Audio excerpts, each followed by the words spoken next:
स्वप्न रे मृत व्यक्ति को देखा शुभ होता है ना अशुभ। जदि आपण मैंने कौन मित्र कि आपणकर निकट संपर्क लोक हरई तेबे से आपणकर स्वप्न रे निश्चय आसी किंतु यह पूर्व केवे आपण भाभी जे एभली स्वप्न कहीं आसुछि। नमस्कार, ज्योतिष चर्चा को आपण मानक बहुत बहुत स्वागत। वीडियो देखिया पूर्व चैनल को सब्सक्राइब कर दियंतु कारण आपण को यही अध्याय खूब इंटरेस्टिंग कथा जना पड़िबो। जदि आपण को स्वप्न रे कहीं मृत व्यक्ति देखाले तेबे आपण डरिबार आदौ आवश्यकता नाही।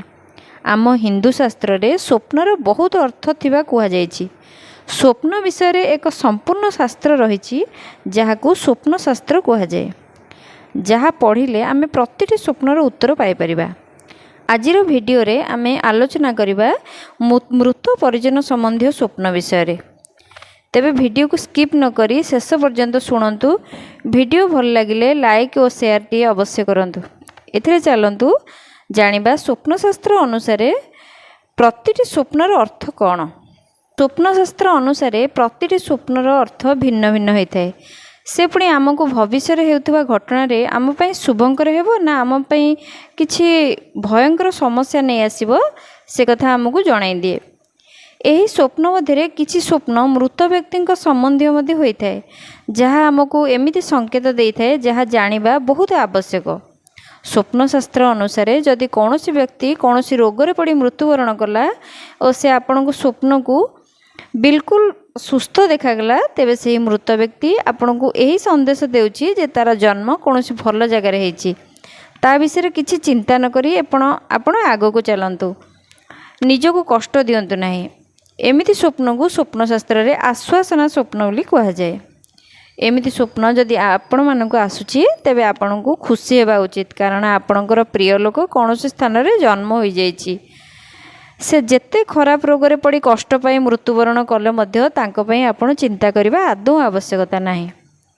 अन्य पक्षरे जदि कौनसी व्यक्तिर अकाल मृत्यु होइछि एवं से आपण को स्वप्न रे रोगग्रस्त रहिला बळी नजर आसुछि, स्वप्न शास्त्र अनुसार से मृत व्यक्ति आपण को तार कौनसी इच्छा व्यक्त करने को चाहूँगी जहाँ आपण को बुझा पड़ो जे से कौन चाहूँगी। मृत्यु पूर्वर तार जदि कौन इच्छा अपूर्ण हो रही है तेबे आपण जदि ताहा जानिछंती से इच्छा पूरण करने को चेष्टा करंतु।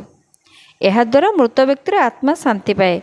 ता सहित तार आशीर्वाद आपणकर सुख समृद्धि उपरे पड़े एवं आपणकर परिवार खुशी रे रही थाए। जदि आपण से मृत व्यक्तिर इच्छा पूरण करूनाहांती तेबे तांकर अतृप्त आत्मा आपणक जीवन रे घोर संकट नहीं आसे। जदि कौनसी जीवित व्यक्ति को स्वप्न रे मृत देखुचंती और आपण निदरू उठी बसुचंती तेबे बिल्कुल भी डरिवार आवश्यकता नहीं कारण स्वप्न शास्त्र अनुसार जी आपणक स्वप्न रे मृत देखा देउची से वास्तव रे तार विपरीत होता है अर्थात सही व्यक्तिर आयु अधिक वृद्धि हो जाइछि। एही प्रकार स्वप्न आयुष्मान संकेत देता है। बेले बेले आपण एपरि अनुभव करिसेंती जे आमर स्वर्गवासी मृत परिजन स्वप्न रे तो आसंती किंतु किछि कुहंती नाही। आमे तार अर्थ किछि जानि पारानी किंतु स्वप्न शास्त्र रे एहार अर्थ मृत परिजन आम जीवन रे आसुथबा गतिविधि उपरे तीक्ष्ण नजर रखिचंती। एहार कारण आमे कोनोसी भूल काम करूछे नचेत भूल काम करबा को जाउछे। जदि स्वर्गवासी मृत परिजन माने आम स्वप्न रे आसी आमको मौन रही आशीर्वाद दे जाती तेबे आपण जानिबे आपण जहाँ भी कार्य करबा को जाउछंती बा जे कोनोसी कार्य करूछंती सेथिरे आपनको सफलता मिलबा को जायछि। अन्य पक्षरे जदि आपणकर मृत संपर्कीय उदास नजर आसीबे तेबे जानिबे आपणकर कार्य रे से खुशी नहंती। तेणु चिंता न करी आपण सेठी से कार्य को छाड़ी दियंतु कारण सेटा आपणक पे अशुभ परिणाम आनि देई थाए। स्वप्न एकमात्र रास्ता आमे करुथुवा कार्य ठीक एवं भूल विचार करिबा किंतु आमे एहाकू न बुझी बहुत भूल कर देउ। बेले बेले आमको मृत परिजन माने आसी किछि वस्तु मागंती किंतु मुहरे किछि कुहंती नाही। स्वप्न रे से आपण को निर्वस्त्र देखा जानती नचत से मानको गोड़े रे जोता और चप्पल भी देखा जाएनी भोकिला थांती। जदि आपण को एपरि किछि आभास होउछि तेबे स्वप्न शास्त्र अनुसार जेउ वस्तु आपण को देखा जाउनी सेही वस्तु आपण को से मागुछंती तेबे वस्तु सेही वस्तु आपण मंदिर रे दान करंतु नचेत ब्राह्मण को दान दियंतु नचेत सेही वस्तु गरीब मध्य बांटी दियंतु। किंतु दान देवा समय से स्वर्गवासी पितृंकर ध्यान करने को भूलु नहीं एवं मने मने भावतु जे जो जिनस मु देउछि से सबु जिनस मो पितृ पाउछंती। एमिति करबा द्वारा आपणकर पितृ प्रसन्न होइथांती। एहा द्वारा आपणकर आश्चर्यजनक भावे समस्त मनोकामना मध्ये पूर्ण हुए। स्वप्नशास्त्र अनुसार जदि केही मृत व्यक्ति दूर रे आकाश रे देखागले तेबे आपणकु सेही मृत व्यक्ति यही संकेत दौरान जे तांको मोक्ष प्राप्ति हो जाइछि एवं से आपन को आशीष प्रदान करुछंती।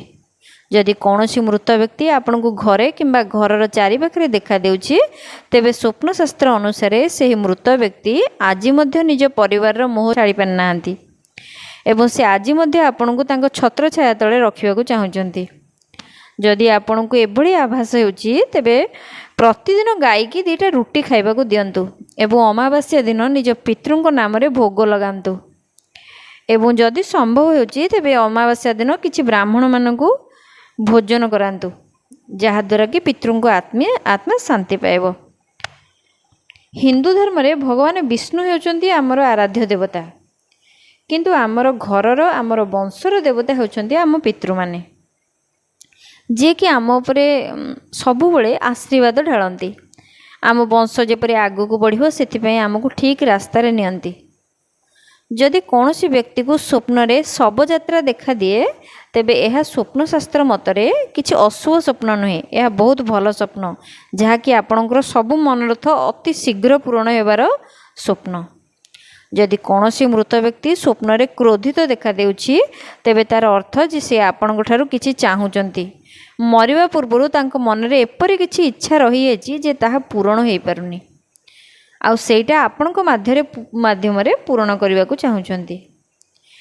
विशेष करी मृत व्यक्ति स्वप्न रे देखा जानती एथि पई जे तांकर आत्मा जीवनर जन्म मृत्यु बंधन रु मुक्त होई पारंती नै।